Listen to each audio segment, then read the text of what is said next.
Okay, welcome everyone to the Theology and Ethics podcast of the Kirkwood Center. The Kirkwood Center is where we bring the best of Christian scholarship to the church to equip the saints to engage with the culture. Today we're going to be tackling one of the biggest questions of theology that I think could be tackled. And that question is, why does God create? And what we mean here is, why does the God of the Bible, who is held to be utterly perfect in his nature, create anything whatsoever? And then we will also talk about why a perfect God might not just create a world, but in fact creates this world. In order to engage with this perennial question of Christian theism, we've got Dr. Ryan Mullins to join us. Dr. Mullins is currently a lecturer in philosophy and analytic theology at the University of Luzern in der Schweiz, that's Switzerland, for those of you who don't understand Schweizerdeutsch. Ryan did his PhD at St. Andrews University and his Habilitation at the University of Helsinki. Dr. Mullins has written 4 books now, each on classical theological issues like the one we're going to talk about today. Ryan, welcome to the podcast. It was great to hear the lecture live at good old Biola University in Southern California here, where Lenny and I are at. Maybe before we start with the topic, give us a little bit of your background and then what got you interested in this particular theological question. Mm-hmm. Yeah, so background, originally from Indiana, and then just most of my adult life has been jumping around Scotland, Finland, a lot of places in Europe, Switzerland and whatnot. So yeah, a lot of time abroad for some reason. Most of my work has been on questions like God and time, God and emotion, just trying to understand what exactly is God like and understanding what the options are that Christians have for this. Because part of the big project I want to do is going, what are the bare bones that we need to say in order for Christianity to be true? And then trying to just go from there. That's kind of like a lot of the stuff that really interested me in theology to begin with. And this question that we're talking about tonight, originally it was the question, it was like, why this particular universe? Like, out of all the universes that God could create, like, why this one? And then I started noticing there's obviously this deeper question, which is why create anything at all? And realized that several different models of God really struggle to answer that question. And that this was actually a long-standing problem throughout the history of Western and Eastern philosophical theology. And so I was like, oh gosh, this is weird. And then started seeing there's a lot of atheists who developing arguments against the existence of God based on the inability to answer this question. And that bothered me. And then I discovered that when I kind of talked about it a little bit here and there on different podcasts and things, people were like, oh, actually, I want to know the answer to that question. And I was like, okay, I guess we should think about this then. I don't know. Yeah, I mean, it does seem kind of an intuitive question when you have a transcendent God who, we want to hold as obviously utterly perfect. It's kind of natural then to just say, well, why would this God create anything?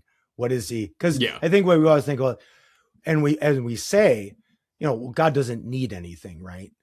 So why is there a creation then? So yeah, it's something that you see repeated ad nauseum throughout the entire Western tradition of going, God might this, there, that, but God doesn't need creation. I swear, He doesn't need it. And you're like, right. Okay, but can we get around to answering the question though? Yeah. If He doesn't need it, then what? Well, what's the point? Yeah. And I think this is interesting because one of the reasons why the Trinity specifically becomes a key theological doctrine is the fact that it actually upholds the idea of God's complete self-sufficiency. The Muslim God, how can you be a God of compassion if there's nothing for which you exercise that compassion against? Or how can you be a God of love if there's no love before you start to create? And we've traditionally the Trinitarian position is, well, that solves that within the nature and the interpersonal relationships of the Trinity themselves. So it actually almost makes the question a little more profound for Western Trinitarianism Right. than it does for some of the other. You could say, well, God needed man in order to show his love or in order to show his compassion as a Muslim construct, but not necessarily a Christian one. Yeah, it's actually one of the things I've discovered is the stuff about love and compassion is way more complicated than I thought, because I thought it's like, oh, well, the Trinitarian says this, and I found all these Trinitarians going, no, no, no, no, and I'm like, oh, excuse me, okay, I kind of like this love stuff. So we can get into that later, but yeah, it's something that I think is very pressing for Trinitarians in particular, but then it does have a big impact on interreligious dialogue. I think it has a lot of ramifications for these things. Let me back up. There is a question that I had that I had written down in my notes when you gave the lecture about now we're going back to creation, general creation, why at all. And you had made a point about an atheist challenge that a certain God creating would not have any kind of axiological edge over atheism was the way you put it. I just want to double back and make sure we didn't miss something there about this atheist. You did mention a few times earlier about atheists will say, or atheists will. So was there something there in general creation at all? Just maybe spell out for us that challenge from the atheist, and why, and what was going on with that, if you know what I mean. So this was a section in the lecture where I'm trying to justify why you should really care about this question: why would God create anything at all? Okay, because I could see a lot of Christians going like, I don't know. Just cause, like, who cares? yeah, just cause. And that's my theological answer. It's, hey, it's humble at least. It is. Just cause. And so I was like, well, no, this really matters, because when we're looking at different kinds of debates for the existence of God, there's one common claim that comes up, which is, if God exists, then the universe exists for a reason. Like, there's some kind of reason or purpose for why the universe exists. If atheism is true, the universe does not exist for a purpose or a reason. Yeah. Now, the atheist can find lots of ways to talk about how you can personally find meaning and purpose in your life. Like, there's lots of moves there. My claim is just that the universe itself does not exist for any reason or purpose on atheism. Now, if you are a theist, you're a Christian or something else, and you say God does not create the universe for any reason at all, then I'm like, the axiological edge, or the edge of value that you have over atheism, that's gone. It's just gone. It's the same. Yeah. Yes, it's the same as atheism. It's stuck in my mind. But it's like, yeah, that makes sense. I mean, the atheist does not have to say anything about the purpose of the universe. His purpose can be just subjective and placed in the mind of the perceiver, and you create your own purpose, create your own meaning, live your life, etc. And etc. So if they're like a moral realist, exactly. If they're a moral realist, they could say that, like, you could actually find some kind of interesting objective, like, meaning as well. But my claim is really basic. It's just that the universe itself does not exist for a reason or a purpose. Right. So that motivates the question. Good. All right. Yeah. All right. So Ryan, let's tackle maybe the first question is, why would a perfect God create at all? Anything, any kind of world? And maybe let's go through some of these classical answers that have been given, and maybe why they don't quite answer the question. Mm-hmm. Yeah. So one of the issues at play here is there's some background assumptions. And one of the background assumptions is that God is perfectly wise or perfectly rational. And so the wisdom one, like, that's really big in the Islamic tradition. If you start asking these questions, they're like, are you questioning the wisdom of God? And you're like, oh, no, I'm not, and so everyone wants to say God's perfectly rational. And so what that means is that God always acts for an objectively good reason. He doesn't do anything completely arbitrary for no reason whatsoever. And then there's some other assumptions, though, that come out to play.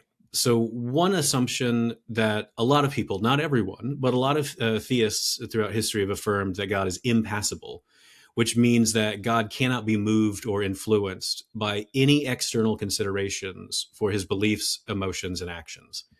And so this becomes a problem. It ties a lot of different people into knots because they'll go, okay, so I need to come up with a reason for why God would create. And it cannot be anything external to God. So what do we do? And one common answer is to say, well, God always does everything for his own goodness or his own glory. And like that sounds really pious, right? Like that sounds really good. And we say that a lot at church. Like, for God's glory. I don't always know what we mean when we say those things, but like we say it, like it sounds cool. The problem is God has glory either way. Like God's already got all the glory. And so you're like, so God creates the universe to get the glory that he already had. Like that's not how reasons work for guiding actions. You don't perform an action to get a thing that you necessarily and essentially have. So like that's kind of out. Another way you could try to nuance it though. So like, because like what do you need to be fair to people, not be like, oh, just dismiss them out of hand. Let's there's a way you could nuance it. You could say there's two kinds of glory. There's God's essential glory, which just means he's perfect. He's got all the like great making properties, all those really cool attributes. That's why he's glorious. But there's this other kind of glory, which is called a manifestative glory. That's not a word you get to use very often. So let's say it again because it's fun. Manifestative, right? So you can make the glory manifest. You could like make it known to people. And you're like, okay, cool. That could give you a reason. Like you want to make your glory known to other people, to other like conscious beings. Like that sounds nice. Well, the problem with this is if you affirm impassibility, well, now this is a consideration that is external to the divine nature. Like you're doing something because you want these other things to know about you. You could just go, well, screw impassibility. Let's just get rid of that. Maybe that's like why like God wants to create. But if you're affirming impassibility, this move is off the table. Right. Okay. So the manifestative glory is that I mean, does that go back to a particular theologian who used that term, or is that a more constructive contemporary analytic theology? I first came across it. I first came across it in Arthur W. Pink, and I've traced it back to some others, but I don't know how far back it goes. Okay. Well, I remember that little book by Pink. Okay. So the idea of God manifesting his glory, his essential glory, runs afoul of impassibility. So you'd have to modify or get rid of impassibility. Now, might it also be said that, again, on a Trinitarian account of God, that his glory already is being sort of manifested within the Godhead? That's what you would think. That would take care of that manifestation? Well, then that would undermine the reason to create then, because you'd have the problem. Exactly. Yeah. You're like, I've already got this thing, but I'm going to create to get this thing that I essentially have. And you're like, okay, that doesn't work. Yeah. So this is the problem. So I guess this is one example of many we can go into, but it highlights a particular point. Various things you want to say about God, they can come back to bite you when you're trying to answer this question that we're really trying to deal with. And so that should lead you to think, is this something that I really need to say about God? Is it really consistent with Scripture? Is it consistent with other things we know? Like, how committed are we to this? So you said, and two of the things that you said that we wanted to safeguard, I think, in asking this question are God's rationality, right? That God is, or wisdom, and also God's freedom, right? That God is not bound to create for some reason or other that is in some way outside of his control or something, right? I think that people will disagree with me. So let me explain this a little bit. So historically, when the doctrine of creation ex nihilo was being developed, and a lot of people were going, well, this is interesting, because the other options at the time were things like emanation, where God doesn't like perform any free actions for any reason. The universe just necessarily flows from him. And so there's no freedom or rationality involved there. And that's very explicit. But there's other people who are like, no, God does create the universe, but he's eternally creating it. He's necessarily and eternally creating it. And you're like, well, how is that free? And they're like, well, it's a freedom that's like, it's beyond the kind of freedom that you understand. It's not beyond me to understand it, obviously, but it's beyond you to. It's not beyond, this theologian. It's just beyond that theologian's understand. Okay, good. So these were like kind of controversial things, of course. And so people who are affirming creation out of nothing, they're wanting to say the universe is really contingent. Like it didn't have to exist. God was free to create or not create. Whereas on eternal creation, God's not free to refrain from creating. He has to create. And he's always been creating. And so people who affirm creation out of nothing, like, no, this is a really robust kind of freedom. And it demonstrates, at least this is the way the arguments went, it demonstrates God's omnipotence. And it demonstrates like his goodness and his, and so they kind of start piling on all the attributes. Yeah. Whether or not you buy that, that's just how it went. And so I think that my belief is, yes, when we're trying to figure out this question, why would God create? I hope we're trying to preserve God's perfect rationality and perfect freedom. Right. So I want to keep those in mind. The perfect rationality of God and the perfect freedom of God are going to be necessary to safeguard when we then try and work out the reason why God might create anything. Yes. And then of course this world. So, okay. So what's the next step here then? Are there other models that historical models that you think have gotten closer to answering the question? Yeah. So one view, you first see it kind of in Plato, but Plato gives you these contradictory ideas, and then those contradictory ideas come to haunt like everyone. Like the contradictory ideas pop up in Augustine and others too. It's this idea that God creates in order to bring about good things that would otherwise not exist.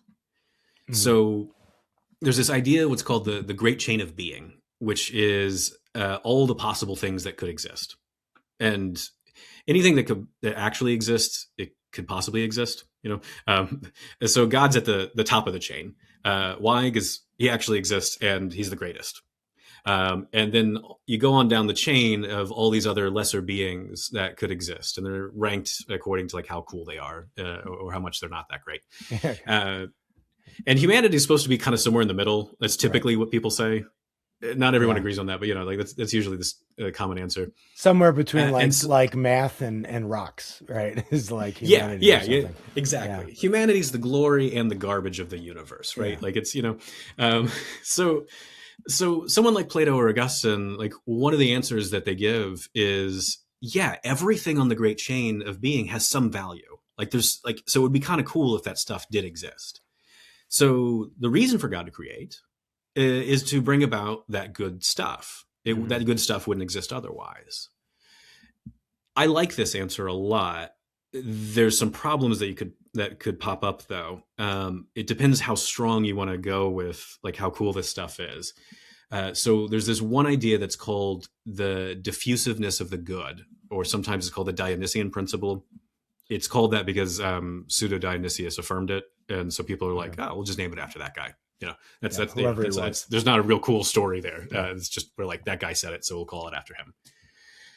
The idea is this: goodness necessarily has to produce more goodness. Mm-hmm. So all that good stuff that's on the great chain of being, like it's just the nature of God that He has to create all of it. Like He has to. He has no choice about it. He's just got to do it. So that would be another necessitarian kind of view then. Okay, where this now is going to infringe on God's freedom. Okay, all right. Mm-hmm. Yep. This was in Pseudo Dionysius. This is sort of what Pseudo Dionysius is getting at, that these good things have to sort of be created or be propagated. Yeah. Okay. There's a lot of debate about how to interpret Denny's, because he's saying a lot of weird, crazy stuff. So it's a bit difficult to figure out exactly what else is going on. But a lot of interpretations say like, it seems like his view entails that God has to create. Now that's I'm sorry, that's from Plato, or that's an extrapolation from Plato then? So you first see this ideas about the good being like it has to create more goods. You see that in Plato, but Plato has other ideas about goodness as well. So here's the let me say the other idea that you see in Plato. The other idea that you see in Plato is that the good already maxes out all values by itself. And so you're like, so that means there couldn't be any other good things. So you and I literally have no value at all. Now here's the knock-on effect for that. So you do see a bunch of different Christian thinkers say stuff that sounds like this. And so it's like, yeah, God realizes all possible values in himself. So there's like creates, doesn't create, the maximal amount of value is fully realized. Well, that means that you and I have no value. And your children have no value, and like, just everything. None of it has any value. I think that view sucks, but like, and then it gives you this really weird question: is like, why would God create a valueless universe? I just don't know why you would. I don't know what rational being, like, what the reason could possibly be for creating a valueless universe. Like, that just that would make like the whole biblical story rather odd as well. I mean, would the incarnation? And soteriology what would it mean? I don't know if Jesus is doing, God is doing things like that, but the objects he's doing them for have no value. Exactly. You're seeing all the entailments. You're just like, well, but like, what else is this atonement stuff? What about redemption? You redeem valueless things. It undermines the entire Christian story. Right. I think it's really bad. Let me try to defend it for just a second, though, and then tell me what you guys think of this.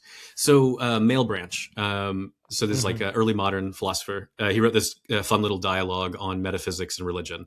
So there's three guys. Their names completely escape me, but like they're just like chatting about God and debating like philosophy and stuff, kind of like we are.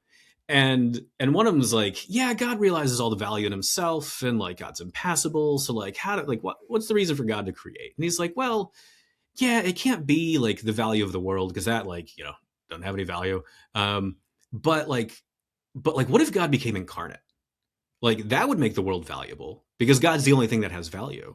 So like, if God created a world where he was incarnate, well, then now it has value.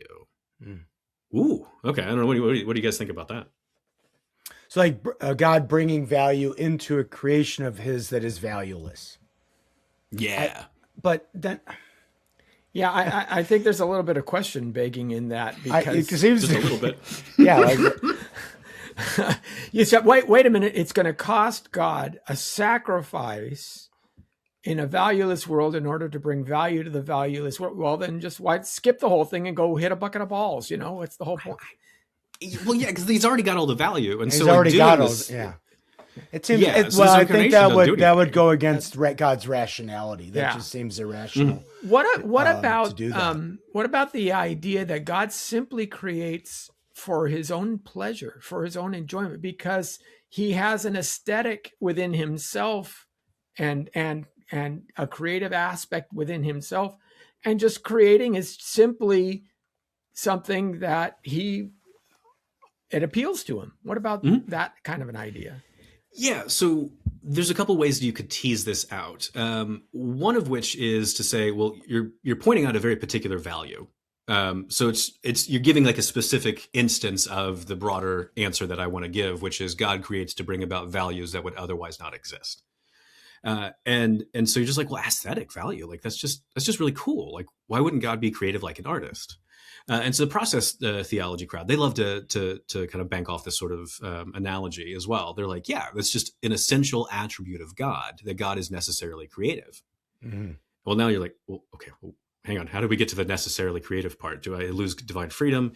That's a worry you have, but I think you've got to get some extra steps before you get there, though. But that would be, I think, an answer that you could give, is that God does derive pleasure from this, but you have to get rid of impassibility, which I'm fine with getting rid of, because if you say God derives pleasure from creating, well, then he's getting pleasure from doing all this stuff that's like in the things that he's created. So it's having some kind of influence on why he's acting the way he is, and it's having some kind of influence on what he's feeling. And impassibility is like, you can't have that.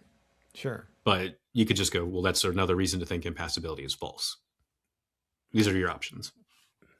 Now on the impassibility question, and I don't want to open up that line of thinking too much, because is there still the pleasure being had? I know there's different understandings, stronger and weaker versions of impassibility. Some that are thinking more about God in terms of his emotions, and others maybe in terms of sort of intrinsic properties or whatever. Are we talking about here that when we talk about like God experiencing pleasure, impassibility in the sense of God having real emotions that can be affected, right? Kind of like what we would just see throughout Scripture, basically. Right. Yeah, no, I think the classical tradition does in fact affirm that God has emotions. The difficulty is our English word emotion, it covers lots of different categories that, like in Latin or something, they had distinctions for. Okay. So you might have seen distinctions like, well, God doesn't have passions, but he has affections. Mm-hmm. And you're like, okay, in English, we're just like, that's all the same stuff. We think it's the same, right? Okay. Yeah. So here's what's going on. And so this is what I do in my book, God and Emotion, to try to like cut through all of this malaise to help us who are English speakers figure out what's going on. So the claim is something is a passion if it's like kind of like somehow negative or something. So it's like an emotion that is like immoral or irrational. Whereas affections, those can be rational or moral. Mm-hmm. And so in English, here's what we would do. We would go, God has any emotion that is consistent with being morally perfect and with being rationally perfect. But that doesn't get you impassibility. So the impassibility wants to add one extra thing. God has any emotion that is consistent with his pure, undisturbable happiness. Like God's perfectly blissed out. So he can't have any emotion that goes against that. Okay.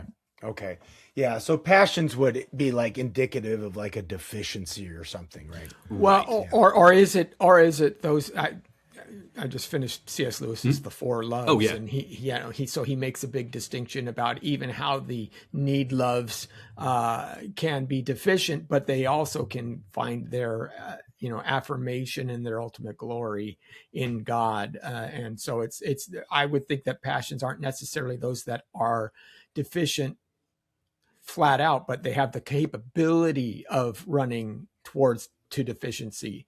Whereas like agape, you can never abuse agape love. True agape love is something that can never be maligned or warped, as an example. Yeah.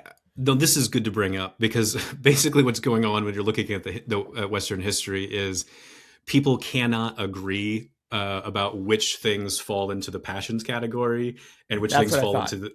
Yeah. So some people are like, anger, that's terrible. That's always a passion. Other people are like, excuse me, righteous anger. Are you denying the morality of God? And you're like, oh, right. Sorry. No, that's an affection. So like it goes all these ways. So that's why I came up with these criteria, because I was like, that's what everybody's all assuming. And so that's why in English, we're like, well, we don't have this problem, because in English, we're like, well, it's an emotion and it's rational or it's irrational. Deal with it. Like, right. Yeah. Okay. So we were moving towards something where God creates to bring into existence valued things, right? Yes. And I remember this was really stuck out to me when you gave the lecture at Biola, that this, because some might think, right, that in bringing into existence things of value, that this would indicate some kind of deficiency in God, right? Mm-hmm. And you were careful to point out that you don't think that bringing in objects, a universe with value, adding more value to reality, whatever, would really have any bearing on God's perfection. So let's go into that and draw that out a little bit. Yeah. So let's back up and lay out the argument. That and then we can answer it. So Spinoza is one example of many who says that, well, look, if God does this to bring about certain values that would otherwise not exist, then God needs those values. And so God's not self-sufficient. He's not perfect, and you're like, oh gosh, God needed. They're like, okay. And my response in my little book about a big God is to go, now hang on a second. As children, we learned the difference between needing something and wanting something. And Spinoza, like, did you just forget this basic childhood lesson? Like, what's going on here? And I noticed this in a lot of theologians and philosophers, not just Spinoza. I could name and shame lots of Christians who say the same thing. But we're not going to do that today. We're going to be polite. So well, if they're dead already, I mean, go ahead. Okay, so Augustus Strong does this. Yeah, I mean, we don't care if they're already, in the glory. We don't, then fine. They don't have anything. Because now Augustus Strong knows he's wrong, and that's fine. Okay. So like, no, so here's what's going on. Like, I've noticed that a lot of people, like every version of this argument I've seen, they're sneaking in a bunch of different assumptions, and they're forgetting a whole bunch of other things. So, what does it mean to be perfect? To be perfect is to have all of the great making properties. So like anything that's better to have than not have. So like omnipotence, omniscience, like all the standard attributes. That's what it means to be perfect, is to have all of those. To create a universe, is that like an essential like attribute of God? There's a lot of debate about that, like, is it an essential attribute that God has to be the creator? And I don't think so. So being the creator of electrons, think about that. Electrons are cool. Like, they're pretty cool. Are they so like incredibly cool that like God has to create them? Like, are they so incredibly cool that like it's just essential that God like be the creator of electrons? Like, that it's better to be the creator of electrons than not? Like, I need to see an argument for that. And I don't know of any good argument for that. So I think what's going on is people are confusing a few things. They forgot what it means to be perfect, which is just to have all the great making properties. Creating a good universe, I don't think that's a great making property. I think it's like a thing that God would be rational to do. But that doesn't make him more perfect, because to be perfect is to have all the great making properties. So this is kind of how I think what's going on. I think this is where some of the missteps take place. Mm-hmm.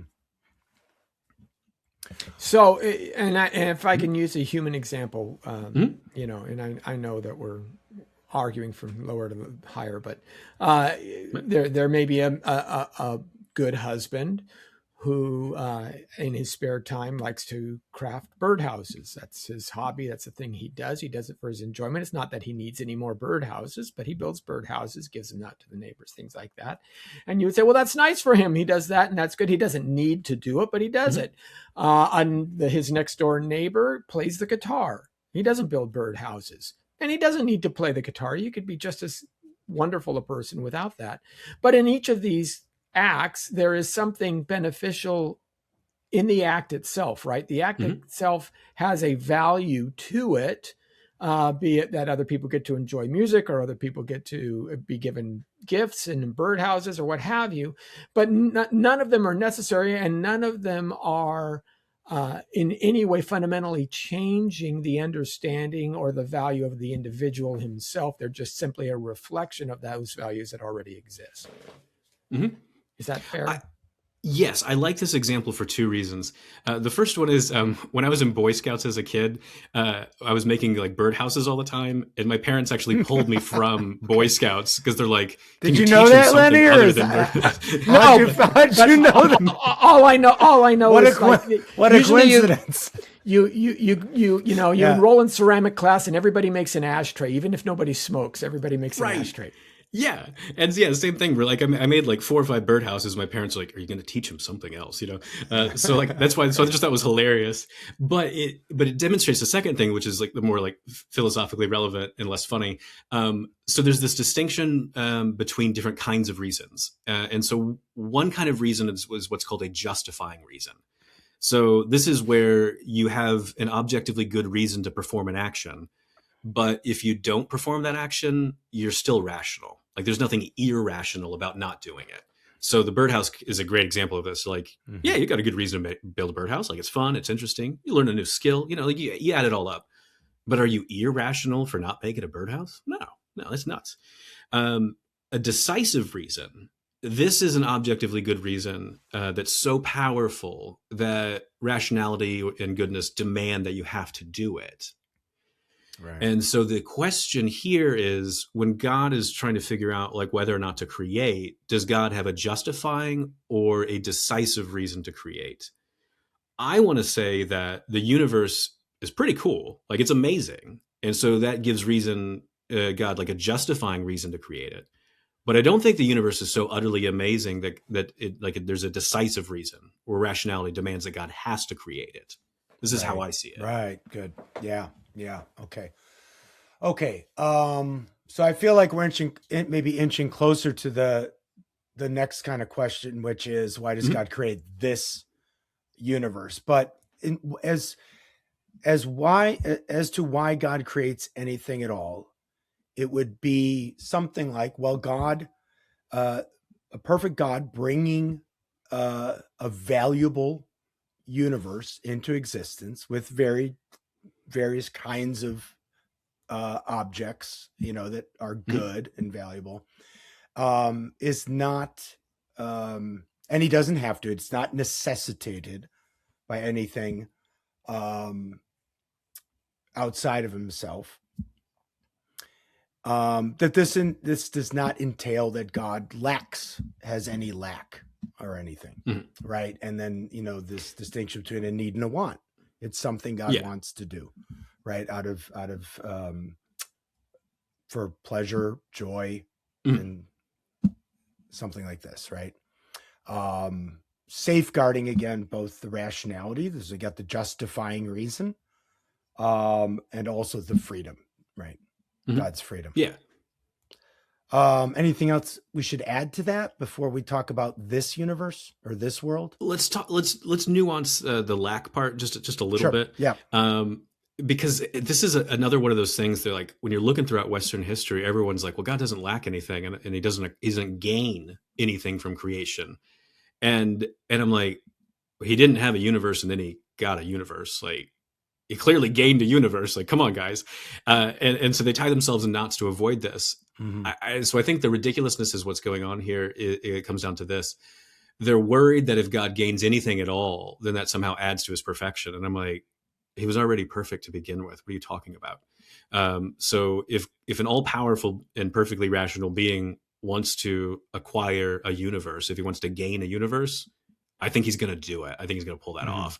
And I don't see what's how that makes him less perfect. Boy, that incarnation thing is going to be a real difficulty for them in that regard, because Jesus gains a human nature, and that's that's a quagmire I would never want to go into. This is great to point out, because this is the longer book I'm writing right now. I keep bringing up points like this of going, people want to bring in the incarnation. And I'm like, yeah, you have snuck in like an answer, like you assumed you had an answer to the general problem of creation, like why we create it at all, and then like a particular problem. But you're saying like you can't gain anything. And I'm like, he gained a human body and a human soul, depending on how you want to cut the metaphysics, the incarnation. Like, that's a lot of gains. Like, I mean, but I think, Ryan, correct me if I'm wrong, that this idea of this is like a long-standing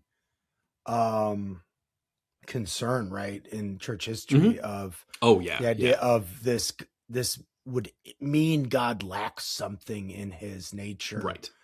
So I'm sure there's several theologians that you encountered who are talking in these terms, and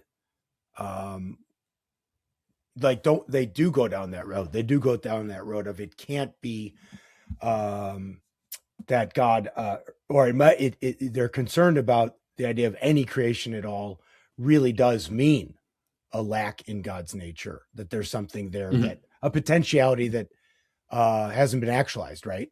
In Aquinas's terms or Aristotle's terms. Yeah, like that's one way to cut it. I think a great example of this is Jonathan Edwards' treatise on the chief end of creation. Like, I think it's a really interesting book. It's really cool. It does a good job at of exemplifying like all the interesting like intellect of Jonathan Edwards. But one of the things you see is like he really ties himself in knots of trying to figure out like, how does God create without gaining anything, and I'm just like, he got a universe, and he got an incarnation, and he got a this, and he got a that. He got a redeemed people. He got he gained lots of stuff. And so what I think you see in Edwards is a great example of a whole lot of like baggage attached to this idea of what it means to gain something. This assumption that like if God gained something, he's not perfect. And I'm just like, why are you making this assumption? Right. So, I mean, and when we've talked about the incarnation, I'm going to go back to this because this is the only thing I can think of. But it's important. We talk about just because you've gained something doesn't necessarily mean it's better than before. So, for example, if I say break my arm, I have now gained the ability to scratch the middle of my back. I did not have that ability before, but that doesn't mean breaking my arm leaves me in a better state than it did in the past. I am actually more wounded. I've lost other things in retrospect. And when Christ gains humanity, there's actually a limitation that he takes upon himself. He is going to be a man forever, as an example. And so I use that kind of an analogy to say, just, we hear the term gain and we assume it always means net positive. And that's not necessarily the case. Those are two different ideas, and you can't assume the one from the other. Yes. No, this is very good to point out, because it plays a big role in a lot of atheistic objections to theism surrounding all the stuff we're talking about. And it plays a big role in a lot of classical theistic assumptions about God. So there's this assumption that all changes for the better or worse. And then I'm like, some changes are just value neutral. And then some changes I think are just entailed by perfection. There's a lot of different kinds of changes, like in terms of like the values that they bring or do not bring to the table. And it's just obvious. So we just need to identify them in the way that you just did, and then go, okay, now let's go back to our theology and see, like, were we making a silly assumption or not? Yeah. I wonder, and just, we'll edit this, this is way off base, but, and I'm just kind of shooting from the hip here, but didn't Aristotle have this idea that the prime mover could not have any kind of real relationship with the rest of reality, because, the prime mover would be just eternally contemplating the prime mover's nature, right? There'd be no reason for the prime mover to deign to acknowledge any other being, right, other than itself. Is there something going on there that maybe motivates this idea that, God creating something would or create, that he couldn't have a real relationship with something that he creates, because if he did, then that would show some kind of deficiency or defect. Yeah. So when Aristotle's saying some of this stuff, it's like, well, God is perfect, so God's only going to think about perfect things, which is himself. And so like anything less than perfection is not worth God paying attention to. So does he know about any of the contingencies of reality? No. Do you exist? I exist. He didn't know that stuff. Why would he? Because that's beneath him. And you're like, whoa, okay. And it'd be a bad thing if he knew that stuff, because then he wouldn't be perfect. And you're like, how did we get here? Other piece that's worth pointing out is Aristotle does not say that God is the efficient cause of the universe. Like, God does not produce the universe, which is, Christians were like, no, God totally like produced the universe. Like, he totally did that. And Aristotle's like, how? Like, because like, if he wasn't producing, then he's producing, and he's going to change. And I'm like, yeah, he changed. So what? So I think what this points out is like a really deep, like a conflict between Aristotle's understanding of God and what the revealed Abrahamic faiths say about God. But Aristotle, as we all know, has massive influence on subsequent thinkers. And so everyone's trying to debate and figure out, how do we get him on our side? Actually, do we want him on our side? And it's a mess. Right. Yeah.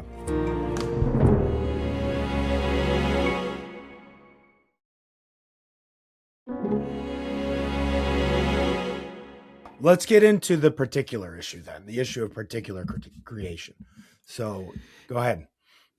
Yeah. So this is a different question. This is one that bothers me a lot more. And my wife and I have been trying to work on this. My wife is a molecular biologist. So we've been we've written a little bit on this already in the past. So here's the issue is, like, when we're looking at this kind of universe, we're like, there's a lot of stuff, a lot of features in this universe. Like there's like all these different kinds of creatures. Some are not sentient at all. Some are like, they've got some thoughts. Some have got like this, like they've got rationality and will. And then you've got like stuff like us, like humans, that they're like, there's really like robust kind of rationality and freedom. And it's like this really deep self-consciousness. And you're like, why would you produce a universe like that? Like, what's going on here? So I want to bring a bunch of Christian assumptions to the table. Not every molecular biologist wants to do that. So sometimes my wife is like, sure you want to do it? I'm like, yeah, let's go for it. Let's go. Come on. So here's what I want to say. When I'm looking at the Gospel of John, there's some interesting things that you notice. And one of the interesting things is Jesus refers to the apostles as his friends. And he makes this really big deal about how now I call you friends and not servants. Why? Because I have told you all that my Father has told me. And you're like, what's going on here? What's that? Here's the idea. Masters just tell their servants what to do, and they just expect you, like, you're just going to do it because I'm the master. That's that. Friends are different. Friends, you tell your friends your plan, and you invite those people to participate in your plan. And so friends, like, they share each other's concerns and what their cares and concerns, like the things they care about, their interests, their projects, this kind of stuff. And what Jesus reveals in the Gospel of John is, he says, I want you guys to have the same love that the Father and I had before the foundations of the world. And so I've revealed all this stuff to you so that way I can call you friends. And you're like, whoa, okay. So it seems to me, this is me taking a wild leap based on the things Jesus explicitly says, so it's not that wild. But me taking a leap here as a Christian theologian is saying one of God's desires is to enter into friendship with different kinds of self-conscious beings, and humans in particular. And I think this would be a natural desire that God would have, I think God's perfectly loving. I think that's an essential attribute. I think that would mean that God would have it'd be a natural desire for God to want to enter into friendship with different kinds of beings. And so that would narrow down the kinds of, like, the range of, like, possible universes God might create. So God wants to create to bring about more cool stuff. Well, there's lots of universes that satisfy that minimal requirement, but I've got this natural desire to enter into friendship with self-conscious beings. Well, only certain kind of universes are going to do that. Mm-hmm. So now we're starting to narrow down the range of possible universes even more. Okay, that's kind of the strategy of what my wife and I are up to. Okay, right. I mean, yeah, lots of possible universes that God could create with various kinds of values, but it's revealed. And I remember that was you talking about in the lectures. If you look through John 15 through 17, I think is right. Those chapters, Jesus is making it pretty clear that God wants friendship with creatures like us, right? And then we're going to find out what Jesus actually does to sort of make that possible. There was a point, though, about that you made in the lecture about possible universes. Okay, so that would narrow the range of possible universes, but does it necessarily? It doesn't. It doesn't get you all the way to this one. It doesn't get you to this one, right? And there still might be, but there still be an infinite number of possible universes like that, right? As well, maybe. So, because you did get into questions of, like, God just choosing then to make this universe or this world and not this other way. And the idea kind of dovetails with planning in God, Freedom, and Evil, where he starts talking about possible worlds and having free creatures who could also express love back to him. And so and in order for that to happen, a whole bunch of things have to be entailed, and that limits the universal creation more. Yes. So there's a lot of things that you can start adding into the story. So here's basically what I'm trying to do at the moment is say I just have the goal of wanting to enter into friendship with humans. What kind of universe do I need to create where that's possible? Ooh, okay. Well, I need to get a universe where there are law-like regularities. Why? Well, because, like, if there's no regularities, like, any action I try to perform, anything could follow from it. So I can't actually perform any actions. Like, that'd just be like, it's just a topsy-turvy nonsense sort of world. That might be fun to create a world like that, but, like, you're not going to get very far with the creatures being able to have any kind of freedom or develop their moral character in any interesting kind of way. So it'd be kind of a garbage universe, I guess, if that's the goal, is to enter into friendship. So you need some law-like regularity. I think you also need to make sure that you have a evolutionary universe, Because when you start looking at like, what does it really mean to get like humans? Here's this question. So I've been looking at this debate. There's a debate book on evolution and suffering that came out just a few months ago. And some of the people in the debate book are complaining like, well, like, why didn't God why did God create a world with all these viruses? Maybe viruses are like, rebelling against God. And like, viruses rebelling against, okay, sure. So I'm going to set aside my audacity towards that. Let me talk about something different. When you look at our DNA, there are a load of ancient viruses right in our DNA. And so like, it seems like it might just be the case that if you want something like humans, you're going to have a world with viruses, because viruses have a way of developing into symbiotic relationships with lots of other things. That's how they survive. And that part of that process is how you eventually get modern day humans. So you get rid of viruses, you get rid of humans. And so like this whole idea of like, why can't we have a world without them? And like, well, you just don't get humans then. Do you want humans or not? Like, if God wants humans, going to have a bunch of other stuff thrown into the mix. And you can go on and on like this with lots of other things, like bacteria. You don't like bacteria. It's gross. It's all over you. Well, yeah, it's all over you. That's part of like, you're like, it's part of how you get up and running in the day. It's part of like your body. There's a lot of different features that we don't like, but the question is, can you actually get humans without that stuff? And I think the answer is no. Maybe you could get something completely different without all that stuff, but you're not going to get humans. So I think you need a world where there's evolution, but not just evolution. I think you need a world where there's something else in the mix. And so this is what my wife brought to the table when we were looking at this question about open theism. So open theism says God doesn't know the future because he created a world where there is no settled timeline. He knows like all the stuff that's like probably going to happen, but there's no fact about how it's going to happen. And the objection is like, that's a really risky world. Like, is God going to take all these risks? And my wife thought that was just a silly objection because her lab was looking at risk management systems in the molecular order. Here's what that means. So every time your DNA and your RNA replicates, like it makes a lot of mistakes. And I mean a lot. Like you should be getting cancer like every minute. Like, and when we're looking at the numbers, like I was just like sweating. I'm like really like, oh my gosh, this is horrifying. And she's like, it doesn't matter though, because there are all these systems in place in the molecular order that anticipate that everything that could go wrong will go wrong.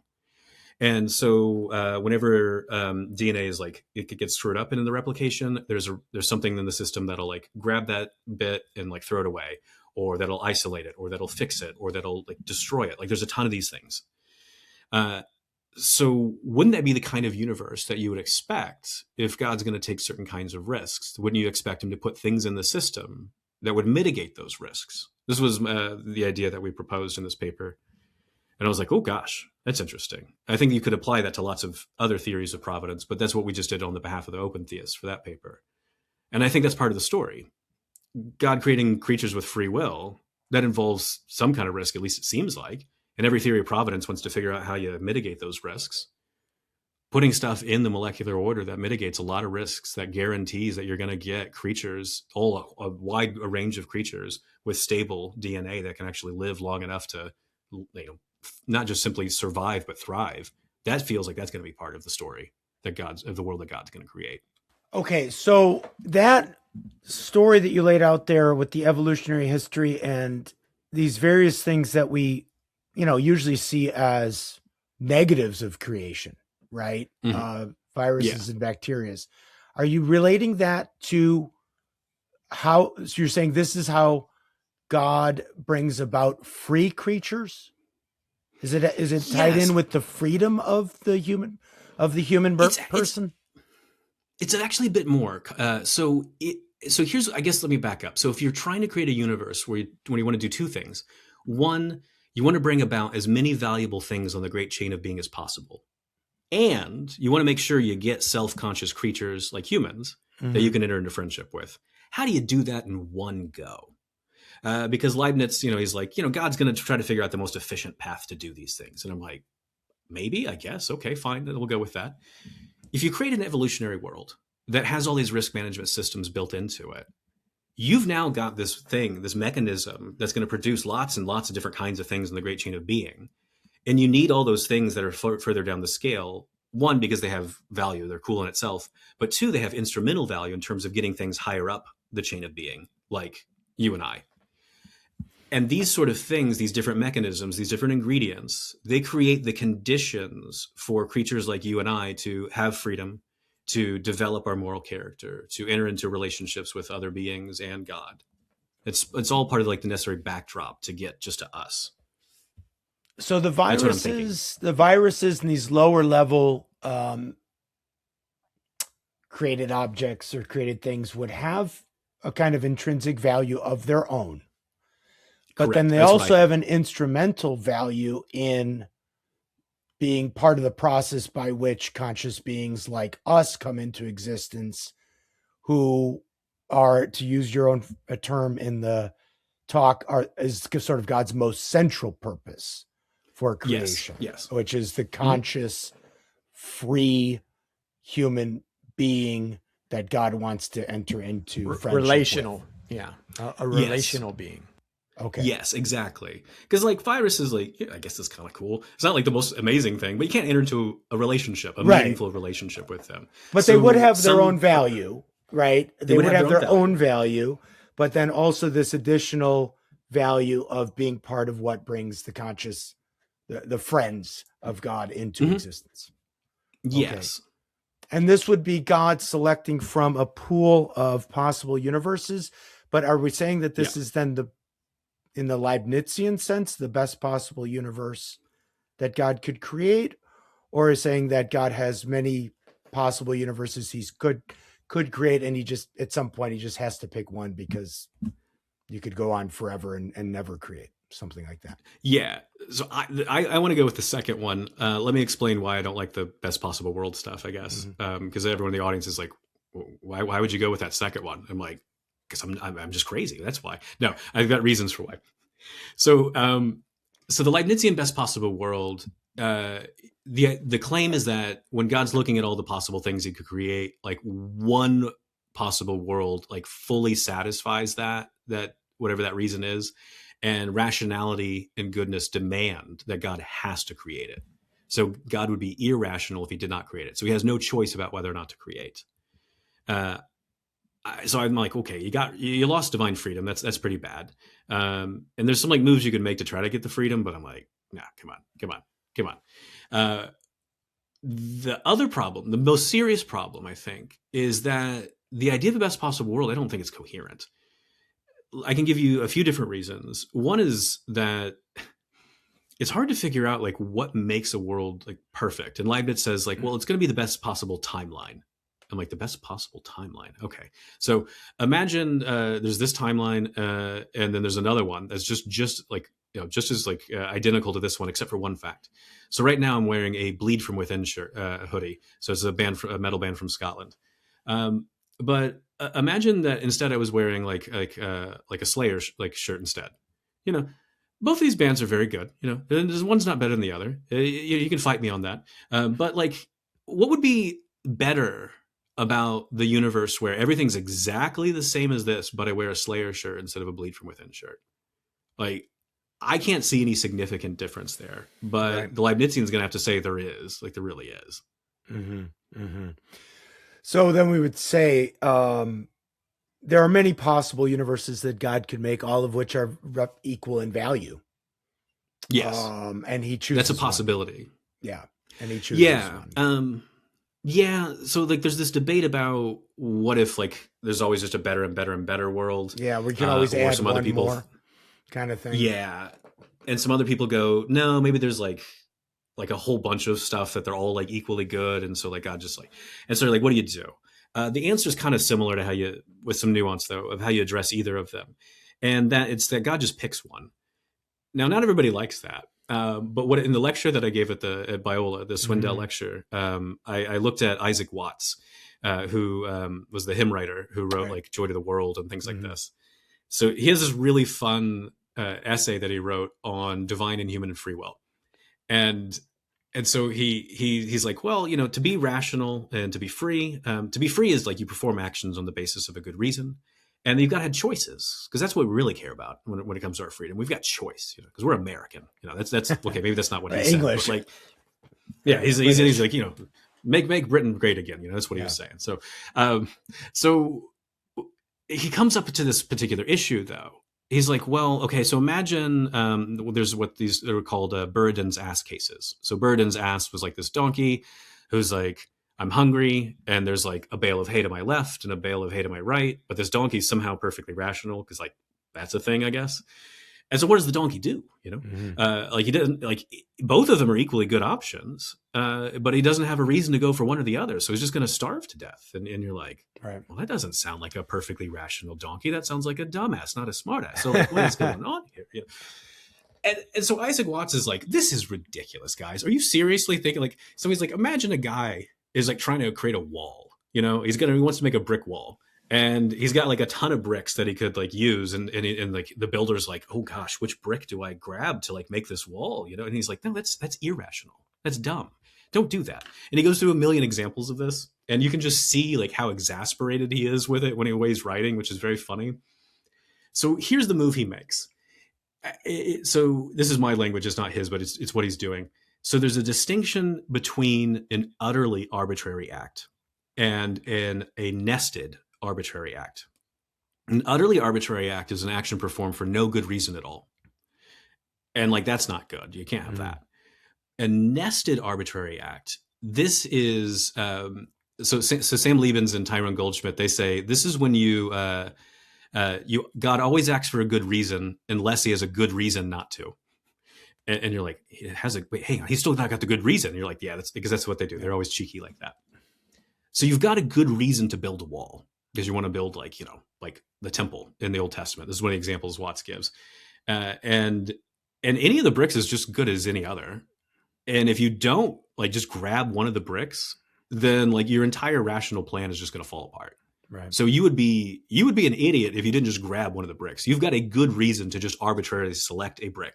Mm-hmm. Why? Right. Because it's nested within this overall rational course of action. Yeah. And so he wants to apply this to God as well. There's no best possible world, according to Watts. So he's like, yeah, God just is like, here's a bunch of good options.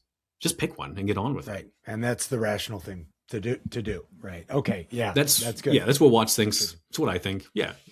I want to come back to what you said about the evolutionary kind of world with the things that we would normally associate, I think, with the problem of evil and suffering, though, in that world. So let's move into that question, because that's going to be one of the challenges, obviously, as well. It always is about, well, God brought into existence this world. And you mentioned things like viruses and bacteria, which we would understand under the category, maybe something like natural evil.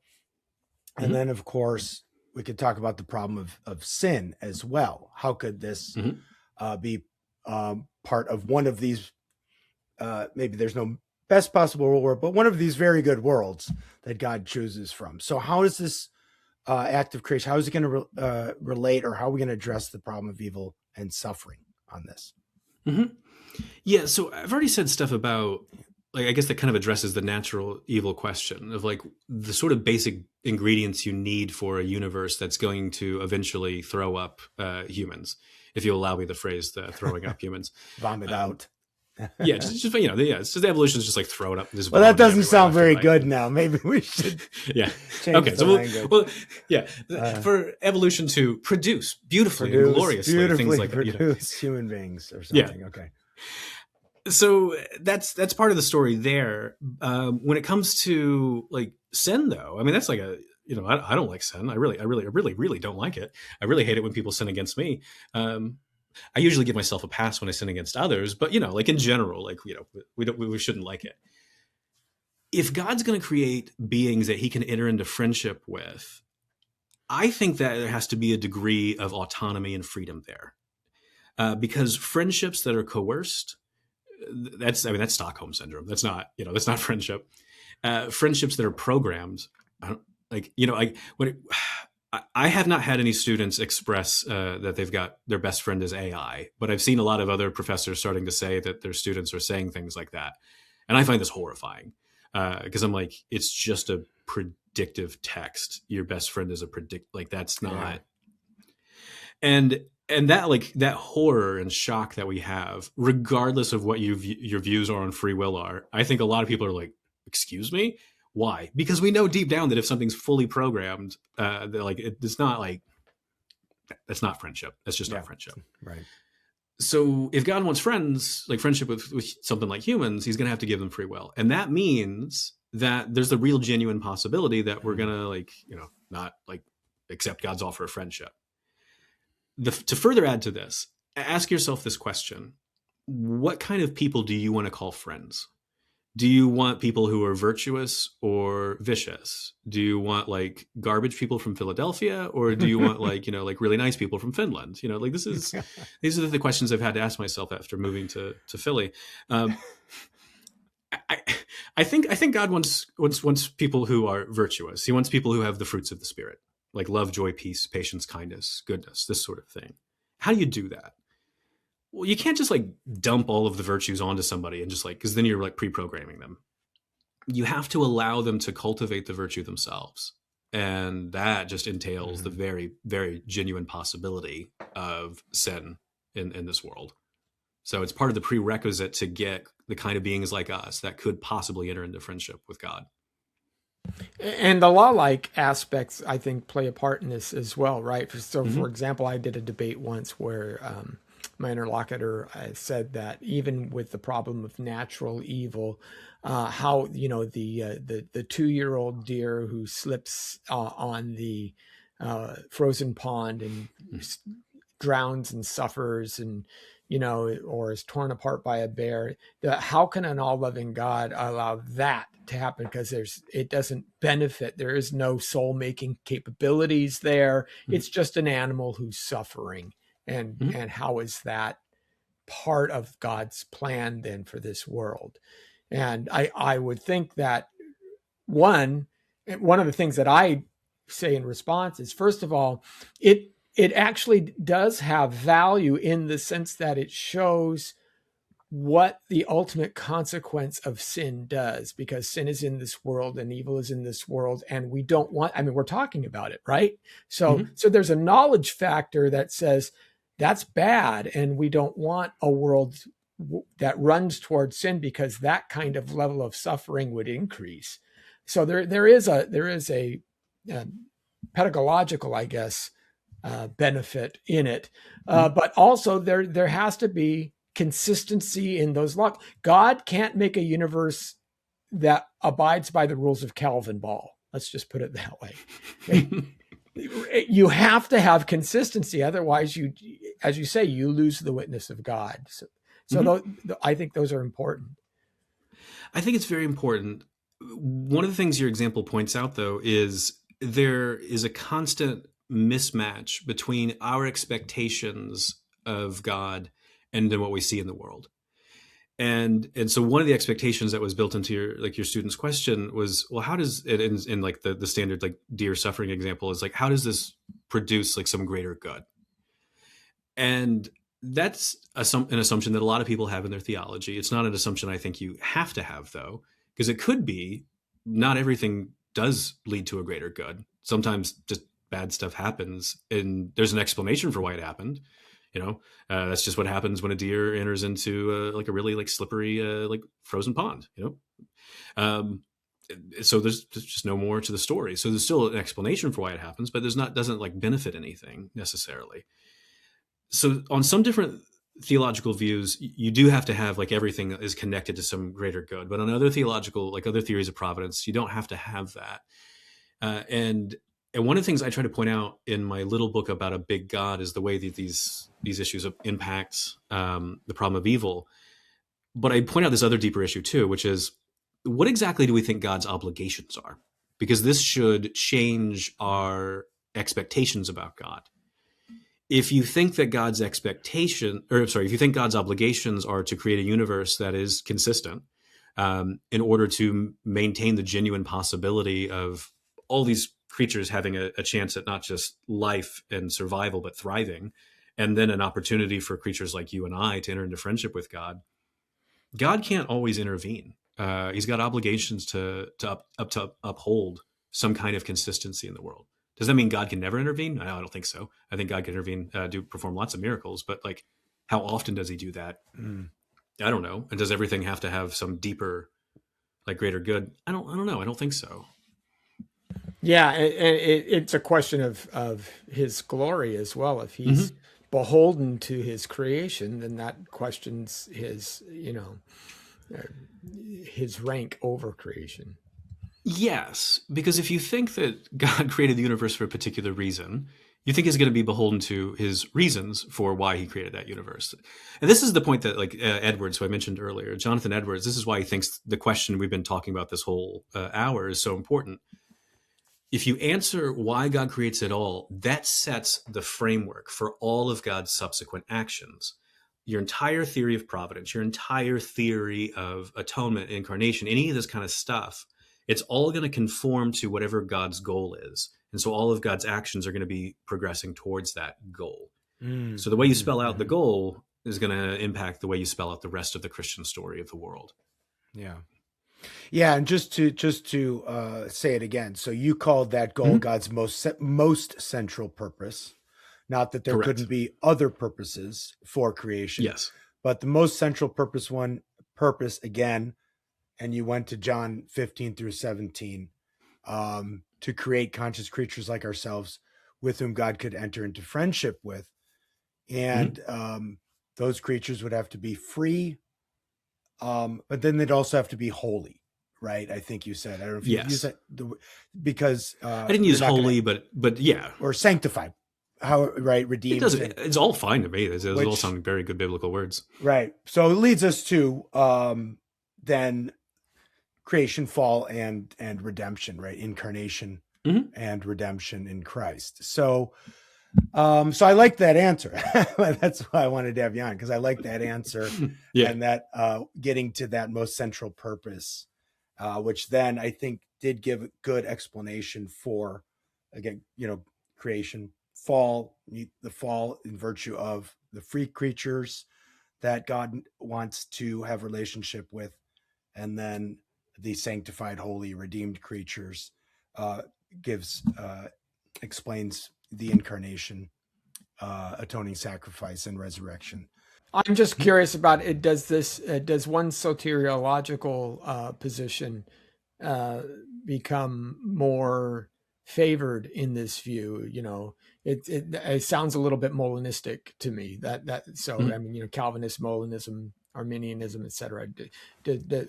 Out of this construct, do you see any of these being a specifically kind of aligning more appropriately or aligning more easily with your concept of why God creates in that regard? So you're probably not going to like this answer. So in my little book about a big God, I just kind of narrow it down to three kinds of universes that God could create to satisfy his most central purpose of entering into friendship with humanity. And I look at Calvinist universes. You could be a Thomist or any kind of theological determinist, really, but just say Calvinist because it's shorter. Molinism and open theism. And I've got a whole chapter on looking at like arguments for and against why God would create one of those kinds of universes. And I start out the chapter by saying, I don't know. And I'm going to explain to you why I don't know. And then I go through all the arguments for and against. So it seems to me that each of them, each theory of providence has a way to try to address a lot of like the God's most central purpose. So I don't think the basic framework that we've laid out today is going to really like fall in favor or against any of these views. I think the problems come up elsewhere of like, can these views consistently maintain God's most central purpose or consistently satisfy God's most central purpose? And so that takes us into other conversations for another day. So the short answer is I don't know. That's fair. That's fair. Yeah. That's fair. Just kind of curious as to where that rabbit trail may lead. Yeah. So there still are some things we might not know before we get to the other side of creation. Yeah. And I think that's probably okay. I mean, there are other things that I could ask, but I think they would warrant almost an entire another kind of episode. I would want to ask more about what you said about this evolutionary kind of way, because that, then the question that I think would arise is, are we talking about a kind of a theistic evolution sort of model? And then, how might we explain sort of natural evil and things like that? But that seems like, I don't know. Do you want to say something about that? Because are you assuming a kind of a theistic evolutionary view there? Yeah. So I guess I'll say two things: one to plug something, and then like one to like just kind of specify. So yeah, it is a theistic evolutionary story.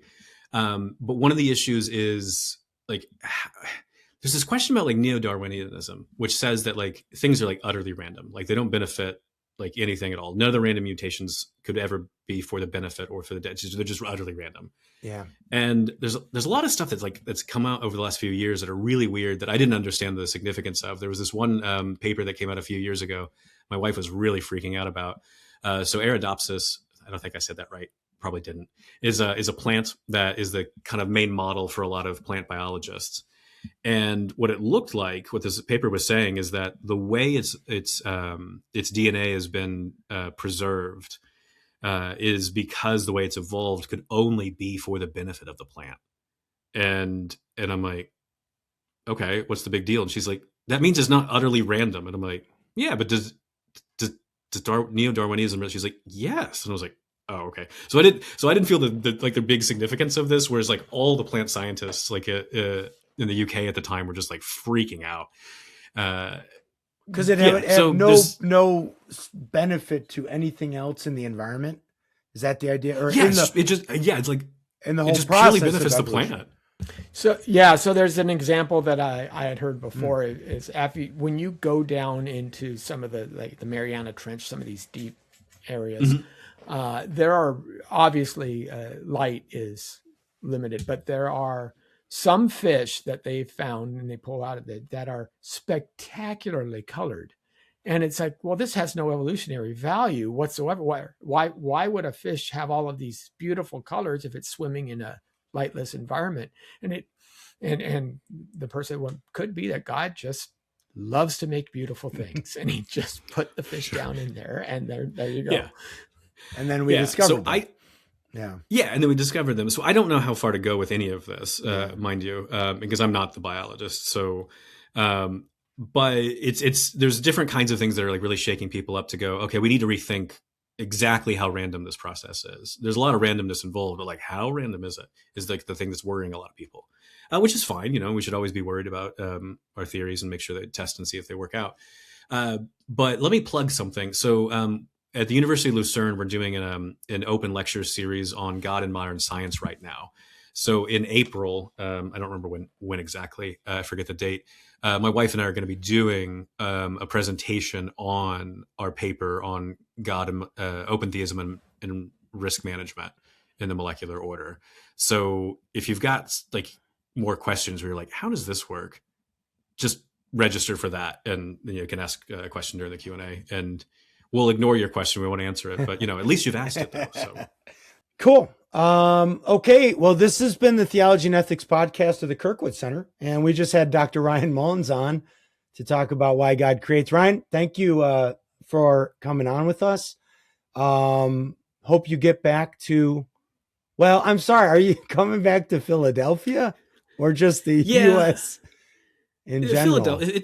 It's the new mayor is better than the last one. Okay. So she's cleaned up stuff a lot. And since it's the 250th, birthday of America, there's a lot of money being pumped in to like clean up the city. So hopefully it stays clean. Well, we'll see. We'll be praying for you in your struggles in Thank Philly. you. All right. Well, thanks a lot, Ryan, for coming on. We'll have to have you on again to maybe go down some of these other philosophical, theological rabbit trails. But it's been a great episode. Thank you, everyone, for joining us. God bless. We'll see you next time. Thank you for listening to this episode of the Theology and Ethics podcast of the Kirkwood Center. Please take a moment to leave a review on your podcast app of choice. If this episode made you think of someone you know, please share it with them.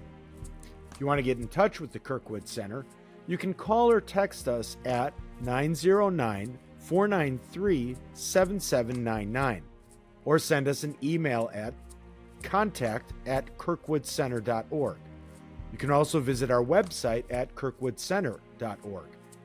If you want to join the theology and ethics conversation and see more content, you can find the Kirkwood Center on Facebook, Instagram, X, and YouTube and Substack. Until next week, my name is Anthony Costello. Thank you for listening to the Kirkwood Center podcast, and we look forward to hearing from you. Until then, God bless.